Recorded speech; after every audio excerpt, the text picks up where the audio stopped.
Good afternoon, podcast listeners. This is Ed Franklin with the Ed Franklin No Limits podcast. Had to improvise a little bit the way I'm doing this podcast, so hopefully the quality will come out good. I was noticing as I was testing this, the microphone is so good on this phone, the one I've attached, by the way. You can hear me breathing, so please ignore that. So Ed Franklin No Limits podcast had some technological hiccups this week. In fact, my computer decided it didn't want to work anymore, so until I get that, I won't have any editing software, so we're going to just wing it and do it with the podcast, or do it with the iPhone. So interestingly enough, if you listen to my John Riley podcast, we talked about doing podcasting and how easy it was. I really had to shift gears with this today in order to use an iPhone because it is a little bit more, there's some other work I have to do that I'm not used to doing. So anyway, Ed Franklin, No Limits. You can reach me at edfranklin.nolimits@gmail.com if you have a topic you want to listen to or you have something, a guest that you wanted to be on or whatever, we can do that. I titled this podcast, Take Me to Your Leader, and I'm not talking about leadership in the typical form that I've talked about in the past where you have a boss or you have government officials or whatever. The leadership I want to talk about today is your leadership, the leadership that you do on a regular daily basis, about leading yourself and those around you. And you may not think you're a leader because you have a job in an admin position or you have, you work at a retail store or something like that, or you're an insurance agent, but you are the leader of your life and you need to take ownership of that leadership. If you have people that you're taking care of, like kids, if you're a mom or a dad, or you're taking care of grandkids, or you're taking care of your parents, you're a leader. So a lot of times people will, I know it's always funny when I talk to people that have a company and they say they don't like sales and they don't do sales and they have their own company. They're sales. They're in sales. I got news for you. If you have your own business, you're in sales. Maybe not in the typical sense, but you really are. So I'm going to put a background on this. Hopefully you're going to see that. Right now I'm looking at a green screen and it's kind of a little odd with lights and everything going on. The second thing I'm going to talk about, which we're going to entangle all this, is I just recently watched the Arnold Schwarzenegger special on Netflix. It was three 1-hour episodes, and my daughter called me and said, you should really check this out. It's really a good podcast, a really a good interview, and it was really good. I know Arnold like you know Arnold. I see him in movies. I see him doing things in life, and he's in the news a lot, and he had a kid out of he had a kid when he was married. He had a child with a person, and he touches base on that a little bit. But really, what I wanted to talk about with him is how he talked about to persevere, how he talked about not giving up, how he talked about getting a vision in his mind. I'll guarantee you 99% of you are not doing in life what you wanted to do. When we were little kids and we said, someone said, what do you do when you grow up? And what do you want to do when you grow up? And, I was a police officer, fireman, all those things like that. And although I did go to school to be a police officer, it wasn't something that worked out for me. And that's okay. My life worked out just fine. So let's get back to this leadership piece. I really think that most of you aren't doing what you want to do in life. And I recently found out that a friend of mine had passed away maybe 2 years ago. We had worked together for several years. And I can remember one time asking him, this was in the early 2000s, what he really wanted to do in life, because we sold HVAC products at the time. And he said he wanted to be a school teacher. Now, he had gone to school, got all of his credentials, got everything he needed to have, and decided that he couldn't make enough money being a school teacher. It's really what he wanted to do, but so he ended up getting in sales in some form or another. And ending up and passing away doing what we were doing. I believe he was not retired yet. But I kind of always felt like that was just the most horrible thing, to have to go through life doing things you don't want to do or things that you have to do. And listen, I've been in jobs. I know this sound's going to come through terrible, but just bear with me as we get. I've been in jobs that I didn't necessarily want to do, but my kids had to eat and I had to feed them, and that was my responsibility to go to work. And I get that. And a lot of you are in that position now where you really just have to work. You have to do what you're doing now. But how great would it be as at the end of your life, or, when you retire or whatever, you end up doing exactly what you wanted to do in life. You got to get up every day and love what you do. And I don't know if most of you do. And if you do, man, you're way ahead of the curve, because being able to get up and do what you love is got to be something really cool. Now, I almost said I like to do what I do. I love sales. I love going out and meeting people. I love talking to people. I love doing all those things. But as I've said here before, I have this passion for speaking. I want to get out and speak to people and try to inspire them to really take care of themselves and focus on themselves before they can be the best version of themselves. So it wasn't until probably, I don't know, maybe 20 years ago, which sounds so sad. Maybe 20 years ago, I really figured out that that's what I wanted to do. I wanted to be that speaker. I wanted to be that kind of motivational, inspirational type speaker and get up in front of crowds and do that. And I never took action on it. I took very little action. I got in positions that I could do that on a regular basis, like when I worked for the chamber. And I enjoyed that piece of the work at the chamber so much, as when I could get up and speak. Not because I have this huge ego, which most of you, if you know me, you know, oh yeah, Ed's got a big ego, but that's okay. But really because when I was done, many times people would say, man, that was just great. I feel better. I want to go out and conquer. I want to do all these things. And so I really, but I didn't take action on it. Like a lot of you are not taking action. And I probably did not get the vision in my mind like Arnold talked about. I didn't really have that vision, a very clear vision of what it looked like. When I talk about manifesting, I've been reading a lot about this, watching a lot of video about manifesting your thoughts, and it always comes down to getting as clear a thought as you can get, and get that feeling that whatever you're trying to manifest has already happened. It's really hard if let's say you want a lot of money. It's hard to think in that respect that you already have the money, but you have to get in your mind exactly what you want it to look like, right? If you want a car and you want a certain color car, you have to imagine what it's like to sit in that car. I've gone out and looked at cars 2 years before I bought that car, just to get in and smell that car and feel it and drive it and do all those things. And manifesting really does work. You just have to be very consistent in your concentration and get a clear image of what you want to do.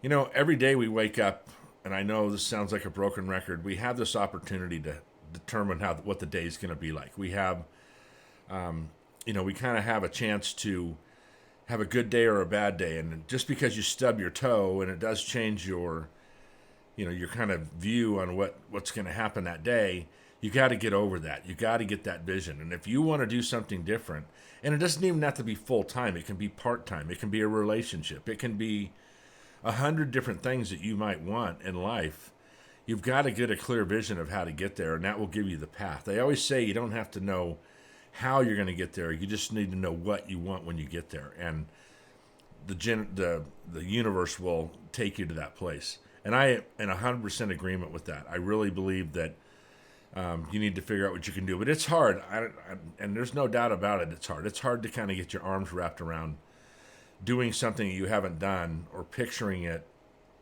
in a way that feels so real. But it's what you have to do.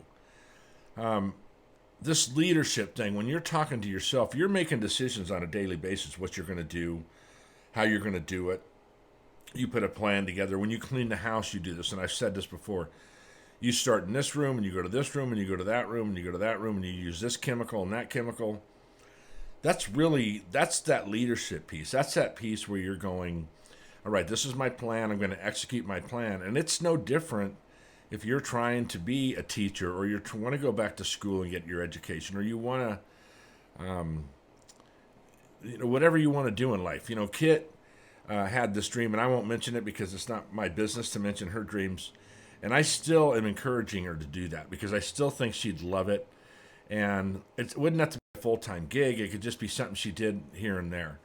Something Kit does when we have a baby, which we have a million of them, or somebody else close to us has a baby, she will make them a blanket. She will crochet a blanket. Now, I'm not sure she even knew how to crochet before she started doing this. And people are so appreciative of her doing this because it's handmade, it's made from love, she picks the colors, she does all that stuff. She's on her way to the store right now to get something for another baby. And I'm not even sure she knew how to do it. I think she looked online, and then I listened to her, listening. I mean, excuse me. I hear her listening to videos on this stuff, and she really enjoys this. It's something she can do at night while she's watching TV or just relaxing. And I've watched her screw up blankets and have to take them out and do them over again. But it's really this thing she really enjoys, and I think this is one of those things she kind of manifested and got made it work. In the last 3 years, I have really worked more on the speaking thing, or 2 years during COVID, and I had to get back to work. It's not bringing my speaking thing isn't bringing money. The podcast isn't bringing any money. But what the podcast is a marketing tool for my speaking, and I'll use it as such. And I will get out there. I will, one way or another, even if I'm terrible, I will get out there and do it, because I don't want to end my life, or ride out the rest of my life always wanting to have done something. It makes me sick to think about it. Does it go as fast as I want it to go? No, it absolutely does not go as fast as I want it to. And most of that's my problem. It probably could go faster if I worked harder on it. So with that being said, that's my next goal in life, is to start really working on this and do it in conjunction with my job. It's not a full-time thing yet. It could be eventually, but it won't be full-time right away. I just need a gig here or there, whatever I need. So with that being said, I want to talk about something else. When I started to want to do this speaking, there are companies online that tell you, we'll get you speaking gigs. You'll make this much money. You'll do this and that. All these, just like anything else, there's always a company that says they can teach you how to do what you want to do. The caveat to that was that you pay them $12,000, $15,000. They give you an online course of how to speak and how to dress and all these things. And I thought, that's just shit. I don't want to do that. Part of my whole thing is I want to do it from a real person's point of view. I want to tell you honestly what I feel like. I want to look like I normally look. If I want to wear a hat, I want to wear wild shoes. I don't want to be that speaker like a lot of them that are sharply dressed and all that. I want it to come from a real person. The things that you want to do in life, if there are things, and I know there are things, I told you that already, you don't have to follow any rules. Okay, this podcasting thing is a good example. When I first started this podcast 2 years ago, I asked a friend of mine that knew how to do this, what do I have to do this, and what are the rules? And he says, that's the beauty of a podcast. There are no rules. You can cuss, you can yell, you can scream, you can stop it, you can start it, you can not post it, you can do a lot of things. There's no rules to podcasting, right? You get on here, you talk, or you demonstrate something, or you do whatever you can, interview somebody, and there's just no rules. And I love that about that, and it should be a metaphor for life. Besides things that are legal, other than that, you should be able to do anything you want. And that's the way you should approach whatever you're doing. If you can't adhere to the supposed rules, fuck it. Do it your way. Do it the way you want to do it. Come up with a new way to do it. There's all sorts. You'll hear people all the time saying that they invented this product and they go, it's too hard to get going. It's not. If you've invented something that's not out there, or it's a switch to something, it's a little bit different than something else, do it. My daughter, oldest daughter, Samantha, she makes jewelry, right? She makes it out of leather, which, first of all, it's beautiful jewelry. My friends have bought it. She wears it. She's in a bunch of different little outlets that she sells it in. She's always constantly creating something else. She very much gets this from her mom. She's very creative when it comes to using her hands and being crafty. She makes the most beautiful earrings that are super light, and anybody that gets these earrings or other jewelry she makes, they love it because it's so light. They can wear it all day. It doesn't pull on their ears. It's all good quality stuff. She hand makes everything herself. Her and her husband hand make this stuff, and I think her daughter helps. And she found this little niche, and it, she couldn't do it full time right now, but it's really good for her. And I see her working hard with her own business. And first of all, I'm proud of her anyway, because she's my daughter. And if you knew Samantha, she's a rock star anyway. And then she started this little business, and she did it her own way. She uses a web page. She uses all these things that she kind of was brought up learning. And she had to learn some. She's a millennial. She's not She didn't have all this stuff in school when she was going in, all this technology, but she figured it out. She's a great example of how you can do something on the side and really enjoy it. She gets a little stressed out from it sometimes, but that's okay. She's a driver. She knows when she needs to, stop or go or make more inventory or do whatever. So my point is that there's no rules to what you want to do. If you want to go back to school, look at all the online education you can get now. There's government help. There's a lot of different ways you can get educated. So many schools, Grand Canyon University, University of Phoenix, all these schools that you can do everything online at your own pace and get your degree if that's what you want to do, or if you want to go into nursing or whatever you want to do. I'm picturing a few different people in my head that I will not mention, obviously, as I'm going through this, because I really want to encourage those people to do something that they really want to do, because I know what they're doing right now, they're not in love with. Just imagine, and I don't know this love yet, I'm working towards it, to be able to get up and be in charge of your finances and everything you are. Well, you know what the good news is? You are in charge of that, and you can do that. How great would it be? I just think of going to these speaking events and getting up and speaking, and then afterwards talking with everybody, and hopefully I've done a good job, and they appreciate what I've done, and they're happy, and they have a new idea when they leave. When they go home, they do something different. That would just be amazing. So getting back to Arnold, I don't want to give away the whole 3 hours of stuff, which I probably could, be pretty accurate on what I'd tell you about him. He did not have a good childhood. I mean, he grew up in another country, came here not being able to speak English. There was a lot in between there, obviously, before he came here. Yes, he had a great physique, but he worked his ass off to get it. I mean, hours and hours and hours in the gym. And, some illegal substances that were illegal back then probably too, but whatever. Being able to accomplish, first of all, being this champion bodybuilder, amazing, coming from nothing. And I think he won his first title when he was like 21 years old or some just crazy numbers. He's a very real person. When he's talking on this interview, he seems very real to me. He's at an age now, he really doesn't give a shit what people think. I don't think he did back then, by the way. But he's really at this point in his life where, I'm sure somebody approached him and wanted to do this. It wasn't him deciding he wanted to do a 3-hour Netflix special. But him focusing on his bodybuilding career and then moving to this movie career, which the odds of him making it were probably, maybe the slimmest odds you could have, because I told you, he could not even speak English when he came here. A lot of movie producers and people that wanted to cast him said, look, we can't hire you, the guy can't speak English. So he went and learned. He did a lot of real estate investing. Once he started making some money, he started buying real estate.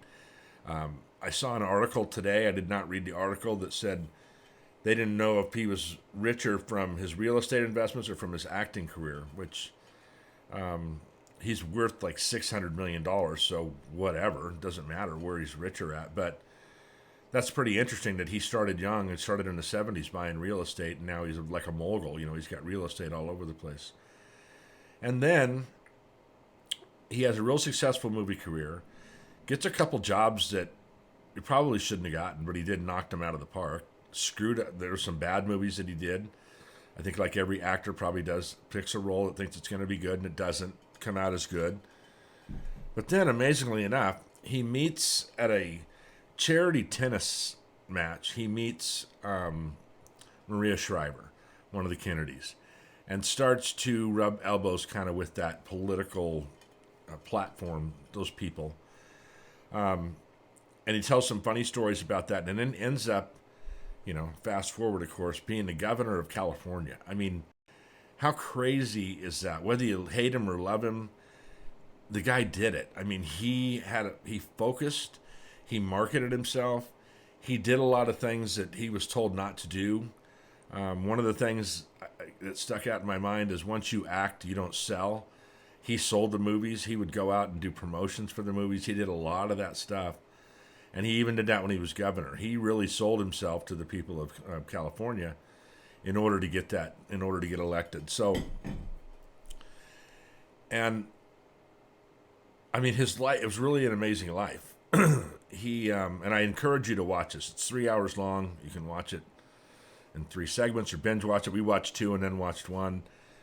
Whether you like bodybuilding, whether you like Arnold Schwarzenegger, you should watch this movie because it's very inspirational and it's very, kind of, I could do that kind of thing.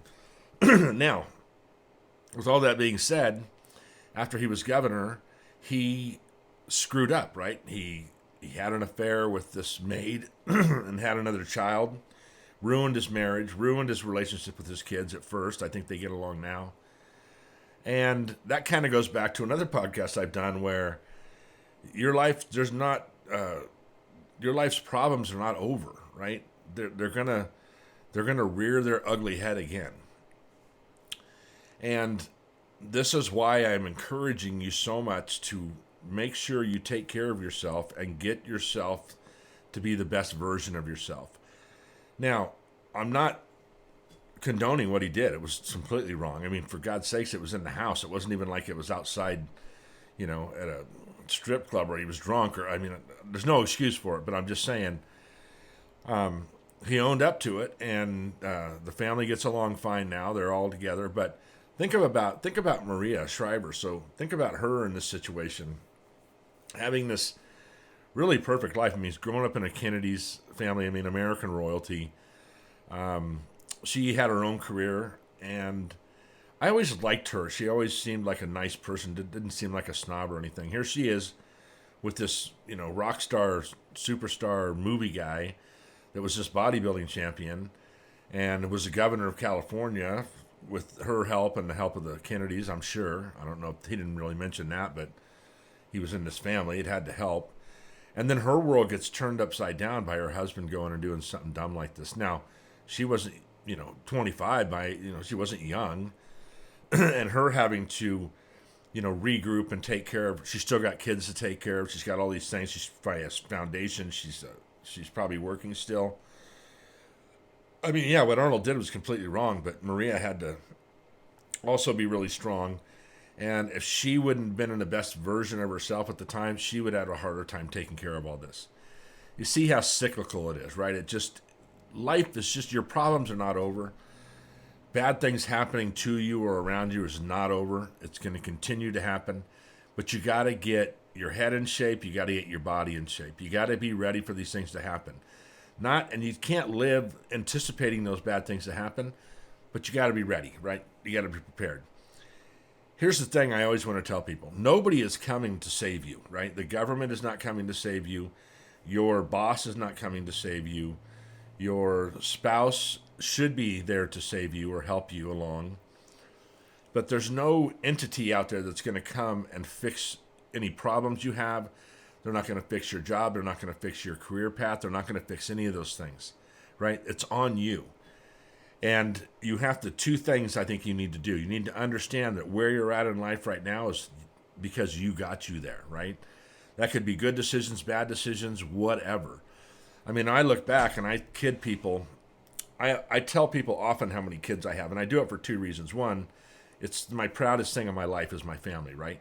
8 children, 18 grandchildren, my beautiful wife, my ex-wives, all those things I'm proud of because they were all part of this thing that got me to where I'm at, right?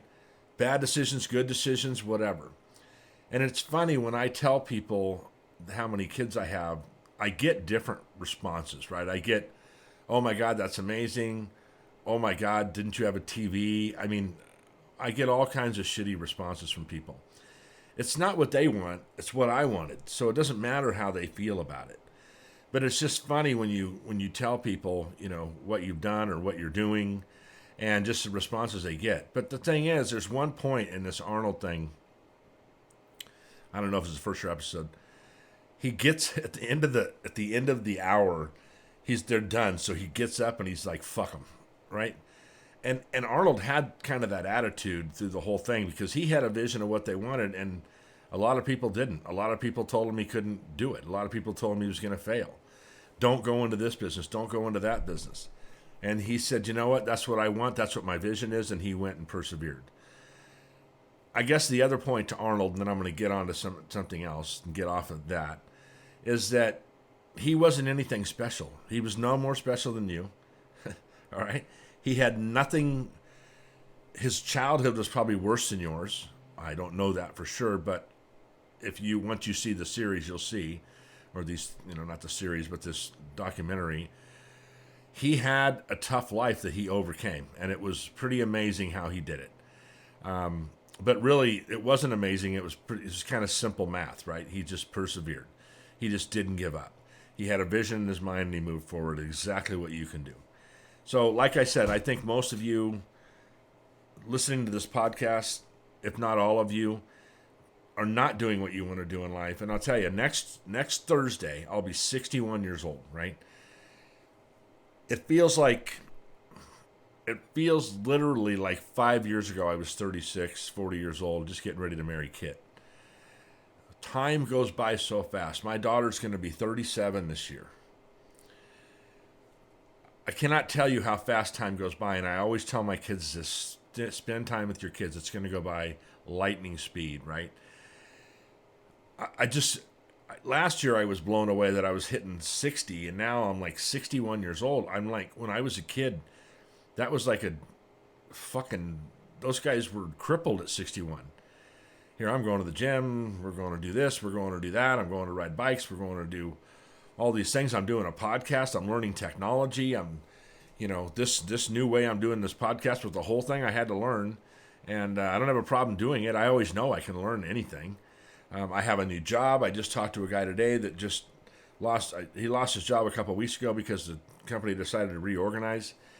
And he told me, man, it's hard starting over. I'm like, shit, that's the name of it's funny that I don't have a shirt on with some other business's name on it. But I've had to start over. I've had to start over in jobs, learn their process, learn the job. I've sold a lot of different products in my life. And listen, I'm not touting myself. I'm just saying these are the things that come up in life. You're going to have to adjust. You're going to have to adjust or die. I remember I was at Pepsi in the 80s, and we had a manager that made us all shirts that said change or die, right? Either you get on board with the way things are going or forget about it. Just quit, die, do whatever. Life is always going to change. Look at COVID. Look what we came up against. No one had any clue that was going to happen, and then all of a sudden our whole world got flipped upside down. And then we argued. So everybody's arguing for 3 years of who was right and who was wrong. Should we have locked down? Should we have not locked down? Should we have done this? Should we have done that? Look at the political makeup that's happened over this last, 6 years, 20 years. My point is nobody's coming for you. The government's not going to save you. You are in control of your destiny, and you need to take control of that. So take me to your leader. That means take me to you, because you are your leader, and you are the ones that need to get things together and get it going. It doesn't matter how much you think it's going to cost. It'll come from somewhere. It doesn't matter how much time it's going to take. Time's got to pass anyway. You might as well invest your time in what you want to do. And listen, I'm the worst one about that. I should be professionally public speaking only right now. After the times I've wanted to do it, all the stuff I'd wanted to do, all the stuff I've been told you can't do it, you can do it, you're not good at it, you are good at it. I don't give a shit. Fuck them, right? Just like Arnold said. I'm going to get out there and speak. If I'm horrible at it, then I can go, all right, well, at least I tried it. But if I don't try it, if I don't get out there, if I don't advertise, if I don't market, if I don't do any of those things, and I end up dying without having done those things, that's the tragedy in the whole, and everything, is not making it till the time you want to get these things done. Well, the time is now. So don't tell me if you have extra weight on your body. The time is today. Don't start in a week. Start tomorrow. I'll give you today the rest of the day to eat what you want. Tomorrow you got to start reading. Tomorrow you got to start doing exercise. Tomorrow you got to start doing whatever. You got to start manifesting those thoughts. I told you in my last podcast, which was one of the worst podcasts I've done, by the way, it just didn't flow. Everything just wasn't flowing. I was worried about the computer shut off twice during the podcast. It was just irritating the shit out of me. The best investment you can make is a pad of paper and a pencil or a pen and start writing down who you want to be in life. Because if you don't get a focus on who you want to be, you're just gonna wither away. Because I got news for you. Life is gonna change. Well, that was close to the camera. Time is gonna keep going on. And if you're either on board with it or you're not, it doesn't matter. It's going to go on anyway. So if there's something you ever wanted to do, and like I said, it doesn't have to be about making money. It can just be something about something you want to enjoy. If you ever want to jump out of a plane, go jump out of a fucking plane. I don't know what it is you want to do. Sorry, I had to take a drink. So, you know, I'll guarantee you, because anybody I've ever talked to, just about everybody, if I had a chance to talk to them for a little bit of time, they'll end up telling me either what they really wanted to do, what they want to do with what they're doing now, or, you know, there's always something, or they're going through some problems, or they're having some struggles in their life, or they see some struggles down the road, or they've been through some struggles. We all have. And we all need to help each other get over those things. But it starts with you. You've got to be ready to accept a way to get over those boundaries, right? Those hurdles. Okay? If I had the ability to come to each one of your house and just sit down for an hour, I would draw stuff out of you that you would not even probably want to tell me when I got there, but you'd end up telling me. Because that's just life, right? And you gotta start, right? You don't have to be great to start, but you gotta start to be great. I know there's things out there you want to do. I'm trying to help you with your happiness, with getting to that point where you can look in the mirror and say, you know what? I'm doing everything I can do. I know some of you are struggling, man. I just want to put my arms around you, but excuse me. And I know this mic is going to be so sensitive. I really want you to look at some stuff that you want to do. Now, look, I've said this before, too. Sometimes you think you want to do something and you start getting into it and you're like, well, this is too much work. That's fine. At least you looked into it and eliminated it as one of those options. But if you love it enough, if you want it bad enough, it's not too much work. You've done worse. You've done worse for things you didn't want to do. You've done worse for your kids. You've done worse for all those things. You will do anything to make those kids survive. Let's do this. Let's do anything to make you survive, to make you the best version of yourself, to make you happy. I don't necessarily think life's about being happy. I don't think there's this creator sitting up there, God in my eyes, wanting us to be happy. But I guarantee you,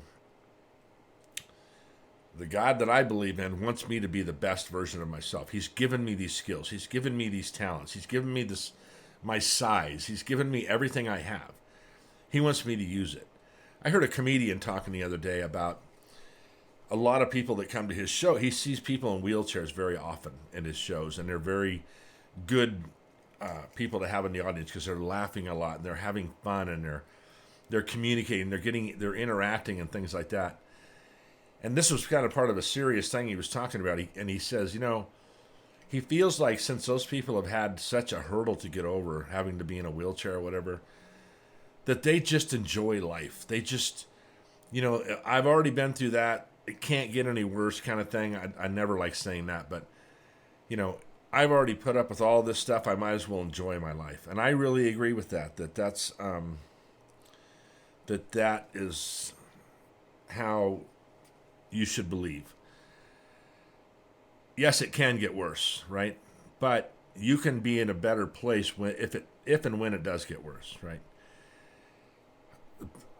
When I talk to younger people, millennials, I kind of have a crystal ball, obviously, but I know that they think things are hard now. They can get hard later, and a lot of times they do.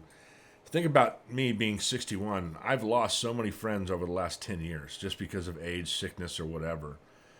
And it's more all the time, right? We're watching actors that we grew up with pass away. We're watching, rock stars that we grew up with passing away. These things are part of life. These things are going to happen. It's going to happen to me. It's going to happen to you. So why not make the most of what we're doing right now? So look, I appreciate you listening to my podcast. Remember, you can contact me at edfranklin.nolimits@gmail.com. I'm going to get back my computer back, and the production value will be a little bit better on these podcasts. But the message was clear today. You've got to do what you want to do in life if you want to be that happy person, okay? I think that when you lay your head on the pillow at night, you've done everything you can to make that day the best it can be. There's nothing more satisfying than that. You encourage your kids. You encourage people around you. You encourage me. A lot of you encourage me to keep going. I'm encouraging you to find that thing you want to do. And if you're doing something right now about it, I'll do anything I can to help you. If you have a business you started out and you want to help, you can be on my podcast. We'll help promote it. There's a lot of things we can do to help each other out there, and we should be doing those things.